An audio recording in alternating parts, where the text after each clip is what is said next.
किसान दोस्तों को सबसे लंबा गन्ने की फसल चाहिए, सबसे मोटा गन्ना चाहिए और सबसे ज़्यादा पैदावार चाहिए। इस प्रकार के कमेंट्स हमें लगातार आते रहते हैं और पूरे साल आते रहते हैं। और जो हमारे मिलने वाले किसान भाई हैं वो भी हमसे पूछते रहते हैं कि हमें क्या लगाना चाहिए जिससे कि हमारे गन्ने की लंबाई ज़्यादा हो, गन्ने की मोटाई ज़्यादा हो और हमें उसकी सबसे ज़्यादा पैदावार देखने को मिल सके, अर्थात बम्पर पैदावार मिले। तो दोस्तों आज इसी पर बात करेंगे, क्योंकि बात करना बहुत ही ज़रूरी है। क्योंकि हमारे जो किसान भाई हैं इस प्रकार के कमेंट करते रहते हैं, लेकिन जो समय है वो यही समय है इस बारे में बात करने का, क्योंकि बुआई का समय आ रहा है फरवरी में के लास्ट तक साथियों। जैसे कि फरवरी में अब बुआई चालू हो चुकी है और हम बात करते हैं हमें कौन सा खाद, कौन सा माइक्रोन्यूट्रिएंट्स किस समय पर डालना है, कितनी मात्रा में डालना है और किस प्रकार से डालना है। ये ध्यान देने की काफ़ी आवश्यकता है कि इसकी मात्रा क्या होनी चाहिए और किस समय पर क्या होना चाहिए। ये नहीं कि हमने मात्रा बढ़ा दी या घटा दी, 1 कट्टा डीएपी की जगह 2 कट्टा डीएपी लगा दी, लेकिन वो गलत समय पर लगा दी। हमने बुआई के बाद, जुताई के बाद या फिर पानी लगाने के पहले या फिर बुआई के पश्चात हमने लगा दी, लेकिन वो पूरा काम बिल्कुल नहीं करती। जो काम हमें ये बुआई के समय पर ये खाद देकर के देती है रिजल्ट, चाहे वो डीएपी हो या फिर एनपीके 12-32-16 हो या फिर सिंगल सुपर फॉस्फेट हो हमारा, इनका जो प्रयोग है किस समय पर हमें करना है और कितनी मात्रा में हमें प्रयोग करना है, हमें इस बात पर ध्यान देने की आवश्यकता है। तो दोस्तों सबसे पहले जो खाद है गन्ने की फसल के लिए जिस पर हमें ध्यान देना चाहिए वो है सिंगल सुपर फॉस्फेट एसएसपी।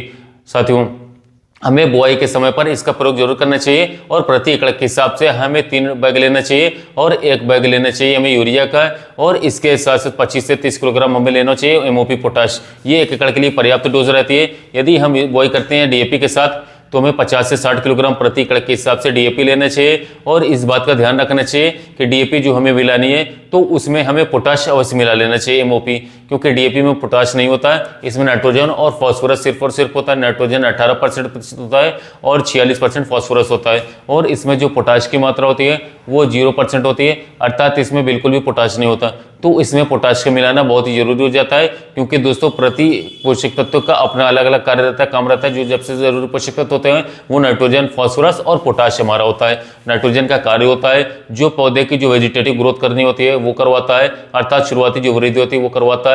और इसके साथ जो फास्फोरस हमारा रहता है उससे हमारे पौधे की जड़ों का विकास होता है और तने का विकास होता है। और साथियों जो हमारी पोटाश होती है उसका जो कार्य होता है वो तने का विकास, तने को मजबूती प्रदान करवाता है और विभिन्न प्रकार की जो बीमारियां होती हैं या फंगस संबंध जो बीमारियां हो या कीट संबंध बीमारियों हो उससे लड़ने की क्षमता प्रदान करवाता है, अर्थात जो उनमें रोग प्रतिरोधक क्षमता होती है उसको बढ़ाता है। इस प्रकार से दोस्तों हम सही तत्वों का सही समय पर और सही मात्रा में प्रयोग करेंगे तो साथियों हमें गन्ने की जो पैदावार मिलेगी वो काफ़ी बम्पर मिलेगी। दोस्तों यदि आप गन्ने की बुआई करना चाहते हैं तो आप जो है साथियों मार्च के महीने में गन्ने की बुआई करवा दीजिए। काफ़ी शानदार साथियों ये समय रहेगा, क्योंकि अब मार्च के महीने में टेम्परेचर नॉर्मल हो जाता है, गन्ने की बुआई के लिए काफ़ी सटीक टेम्परेचर रहता है।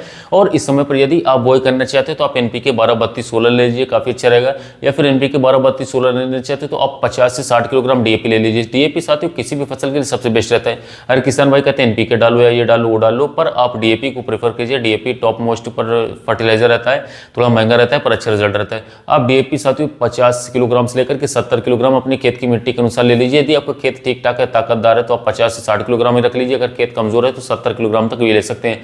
डीएपी आपको लेना है, इसके साथ साथ ही चेक करें कि आपकी डीएपी ओरिजिनल हो, लोकल ना हो। अगर लोकल निकल गई तो रिजल्ट आपको बिल्कुल नहीं मिलेगा। तो 50 से 70 किलोग्राम प्रति एकड़ तक डीएपी लेना है। इसके साथ आपको 25 से 30 किलोग्राम एमओपी पोटाश लेना, म्यूरेट पोटाश। साथियों पोटाश बहुत ही जरूरी होता है किसी फसल के लिए। जमाओं के साथ साथ आपके गन्ने की फसल में कल्लोक फुटाव काफ़ी तेजी से होगा, ग्रोथ काफ़ी अच्छी तरीके से होगी यदि आप पोटाश का अपनी गन्ने की फसल में उपयोग करेंगे।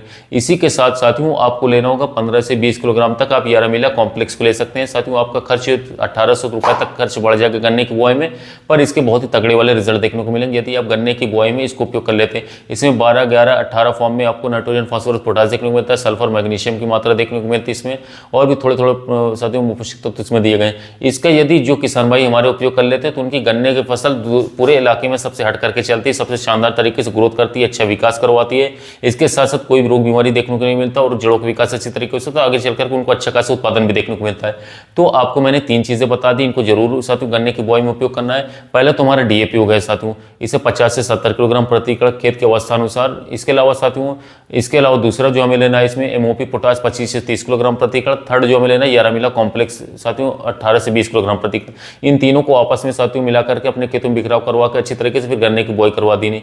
इसके बाद साथियों जो हमें इसी के साथ और लेना है कि इंसेक्टिसाइड अच्छी तरीके से ले सकते हैं। इंसेक्टिसाइड के रूप में आप प्रेजेंट ले सकते हैं 6 किलोग्राम प्रति एकड़, या फर्टेरा ले सकते हैं 4 किलोग्राम प्रति एकड़। इन दोनों में से कोई सा भी एक ले लें। यदि साथियों आप इतने चीज़ों के साथ गन्ने की बुआई करवा देते हैं तो मैं 100% छोटी के साथ कहता हूँ इस वर्ष आपका गन्ना सबसे हट करके चलेगा, सबसे शानदार उत्पादन आपको देखने को मिलेगा, शानदार तरीके से गन्ने की ग्रोथ होगी, मोटाई लंबाई सब कुछ अच्छी आएगी।